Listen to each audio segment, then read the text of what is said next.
या देवी सर्वभूतेषु शक्तिरूपेण संस्थिता नमस्तस्यै नमस्तस्यै नमस्तस्यै नमो नमः। कल से नवरात्रि आरंभ हो रही है। माँ भगवती भगवान शिव आप पर कृपा दृष्टि बनाए रखे, इसी आशा के साथ नवरात्रि की ढेर सारी शुभकामनाएं।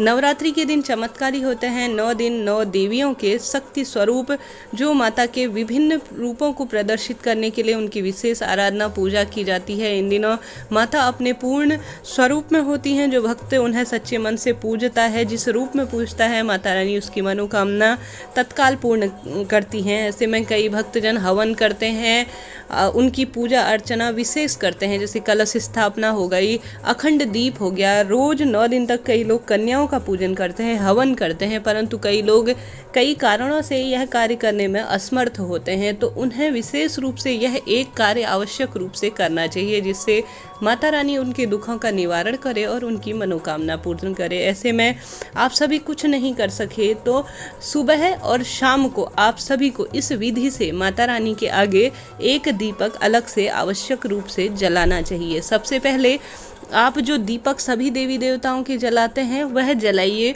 विशेष रूप से इस 9 दिनों तक माता रानी के लिए एक अलग से दीपक की व्यवस्था कीजिए। जैसे मैंने बताया, अखंड दीप जलता है, उसमें माँ का तेज बसता है, साक्षात माँ का स्वरूप बसता है, परंतु कई लोग अखंड दीप में विशेष सावधानियाँ रखनी पड़ती हैं, कुछ नियम होते हैं, किसी कारणवश नहीं कर सके तो सुबह शाम नहा धोकर पूर्ण रूप से स्वच्छ होकर घी का दीपक एक माता रानी के समक्ष आवश्यक रूप से जलाएं। यह पूर्ण रूप से माँ को समर्पित होगा और माता रानी के लिए होगा। उस चीज़ के नीचे जब दीपक प्रज्वलित करेंगे उसके नीचे आसन दीजिए गेहूं या चावल का और घी का दीपक जलाइए। संभव हो तो उसमें एक लौंग का जोड़ा डाल दीजिए, विशेष फल देने वाला होता है। लौंग का जोड़ा इस तरह का होना चाहिए जिसमें फूल बने हुए हों।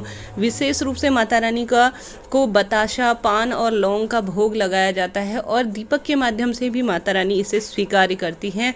ऐसे में आप कुछ विशेष नहीं कर सके, पूर्ण रूप से स्वच्छता के साथ जो आपके पास भोग लगाने को हो, जैसे कि मिश्री, बतासे, जो आपके पास बना पाए, जैसा बना पाए, उन्हें अर्पित कीजिए माता रानी की छोटी सी पूजा कर और इस दीपक को एक अलग से लगाकर रख दीजिए माता रानी के समक्ष और उनसे कहिए, हे माँ, मैं इतना ही आपके लिए कर पाई हूँ, कर सकती हूँ, क्योंकि मैं इस कारण से नहीं कर पा रही हूँ। व्रत कर पाएँ न कर पाएँ, परंतु यह दीप माता रानी के आगे एक आवश्यक रूप से लगाइए। देखिए, माता रानी मातृ स्वरूप है, माँ के रूप में उन्हें पूजेंगे तो उसी तरह वह आपको बच्चे की तरह देखेंगी, आपके मन की बात जानेंगी और आपकी पीड़ा भी समझेंगी, मनोकामना भी पूर्ण करेंगी।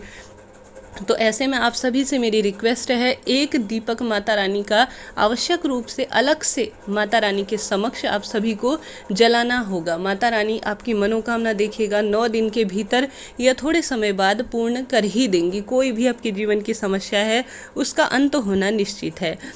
मुझे उम्मीद है आप सभी ऐसा करेंगे और चैनल को लाइक शेयर और सब्सक्राइब भी करेंगे। माता रानी के जयकारे आवश्यक रूप से लगाइएगा। हर हर महादेव, जय माता दी।